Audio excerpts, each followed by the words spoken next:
Good morning, everybody, and welcome to your Monday morning kickstart. I hope you guys have all had a fantastic weekend, and let's get this week off to a flying start.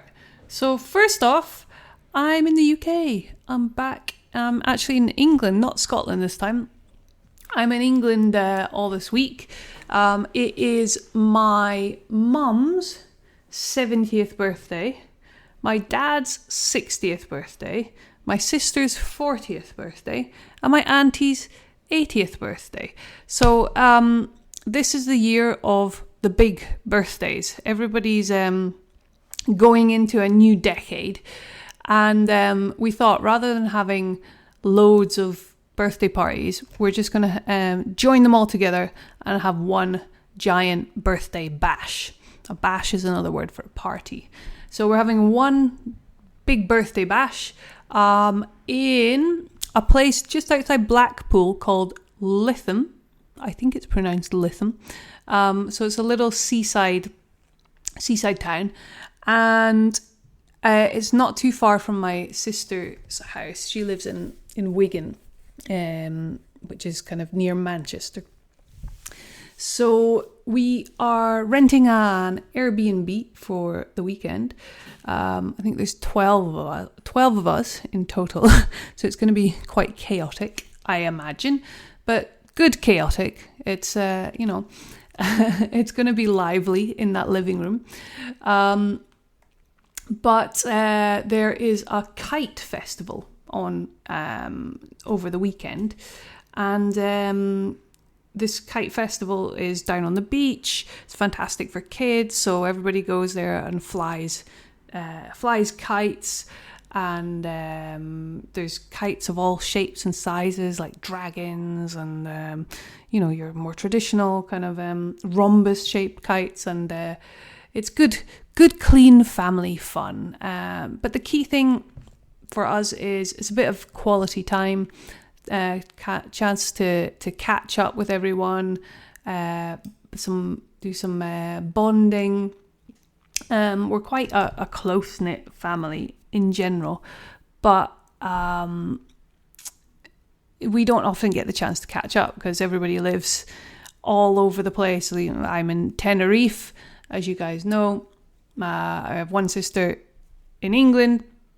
The other one is up in Aberdeen, where my mum lives. My auntie lives on the west coast of Scotland, the other side of Scotland. So we're all over the place. So we take full advantage when we get the chance to meet up. So my sister and I have been planning this for about 6 months now. These are like really important milestones in everyone's life. 40, 60, 70, 80, massive milestones. So we've been planning it for a long time, and now we're down to the last details. Getting the birthday cake, which has been the biggest drama, I think, deciding what kind of birthday cake to get for 12 people. Just planning activities because, of course, the weather forecast is rain. It's the UK. What do we expect? But I think the most important thing that we can relate this to in terms of preparing for your exam and learning English in general is two things. Number one, organization. And number two, not feeling guilty about spending time with your family. And I want to touch on the second one first, the not feeling guilty. Because I know a lot of you guys, to get to this C1 level in English, to be just even having the level of English to be able to join this course, this is a huge achievement in itself. Most people, when they're learning another language, do not get to your level of English. So you should already feel proud of yourself in the fact that you have the level of English to be on this course. And you're preparing for the most prestigious English exam in the world, one of the most difficult ones in the world, which is why your certificate lasts forever.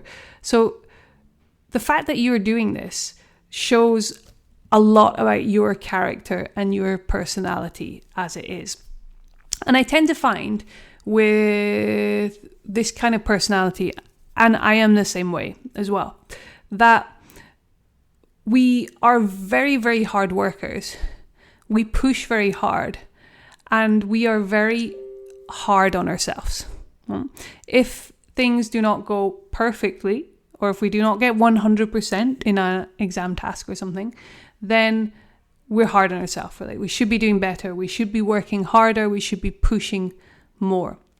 Same kind of personality traits of like entrepreneurs, like what I do. And what I've had to learn to do recently, or what I try to do, is not feel guilty for taking breaks, not feel guilty for not working on a Sunday. And I think for a lot of you guys, you might resonate with that. And you might feel the same, that if you have decided to do this exam, that you're going to work as hard as you can, as many hours as you can, devote all your time to it. And that if you are not focused on the exam, if you're doing something that's not exam tasks, then you start to feel guilty about that. And that's something that can be counterproductive to passing the exam and to improving. And what I want you to kind of think about is changing your mindset on how you think about rest and how you think about spending time with your family. Because, and this is where the organization part comes in. The thing is,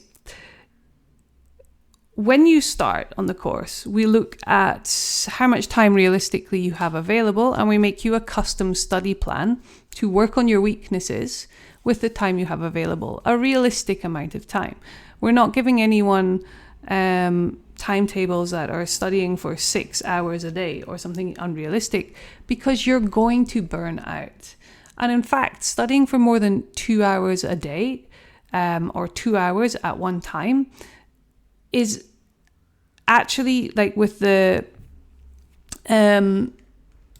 law of productivity, like the longer you study for in a row, your brain is only going to retain information and work productively for a couple of hours.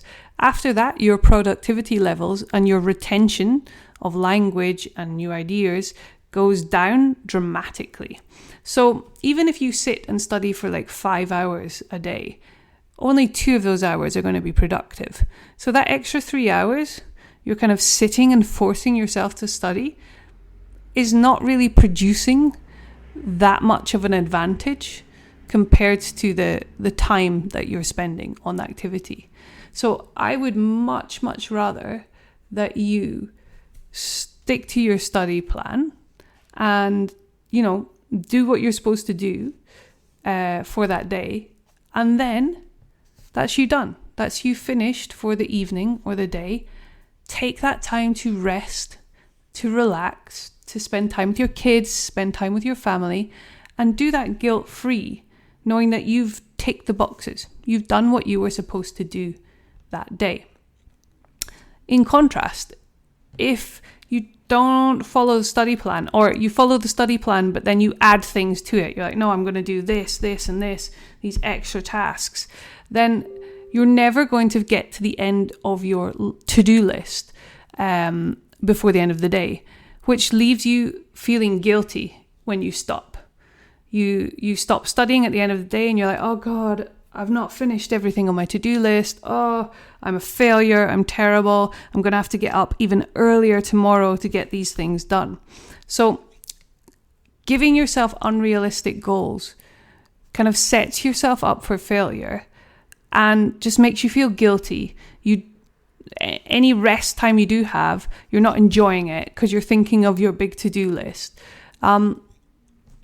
Whereas if we set more realistic goals and we complete them, then we can enjoy our time off guilt-free, and we're going to feel more rested.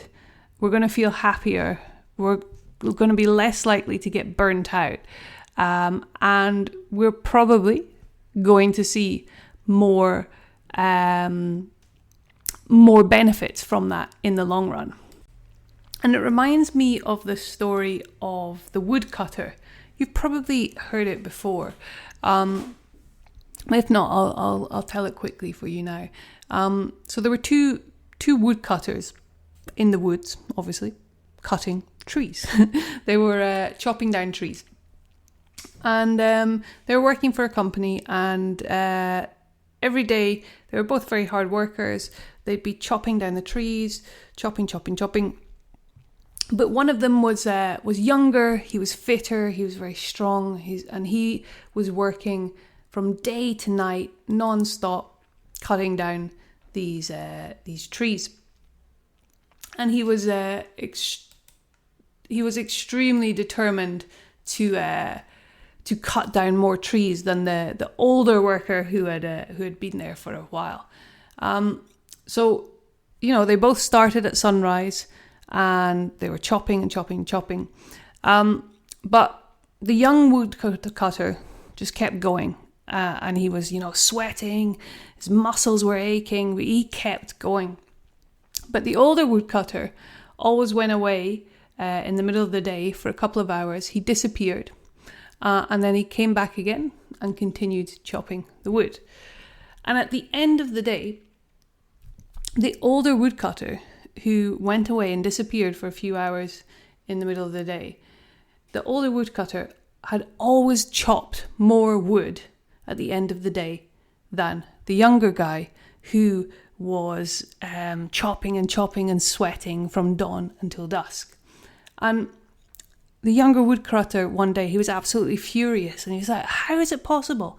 I've worked all day without stopping, whereas you're disappearing for several hours every day. How is it possible that you're managing to chop down more trees than me? How have you got more wood at the end of the end of the day?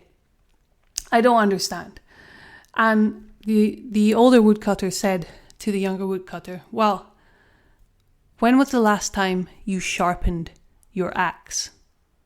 When was the last time you sharpened your axe? And the older woodcutter, he'd not been going away and just doing nothing in his rest period. He'd been sharpening his axe. He'd been taking that time to look after himself. He'd been taking that time to sharpen the axe so that he could come back stronger and better. And it's okay for you guys to do that too. It's okay for you to go and sharpen the axe, to take some time for yourself, to take some time to do things that are not English. And curiously, by doing that, it gives your brain time to absorb all the information that you've been learning over the day. It gives it time for your brain, gives your time for your brain to store it in whatever compartments it needs to store it in. So sharpen your axe, guys. Don't feel guilty about stopping to sharpen your axe, because although it goes against kind of our hard-working ethic, it's actually going to make you more productive in the long run. So that is the moral of our story for today. Guys, if you are new to the course and you're wondering what the hell I am talking about with woodcutters and birthday parties, these are your Monday morning podcasts.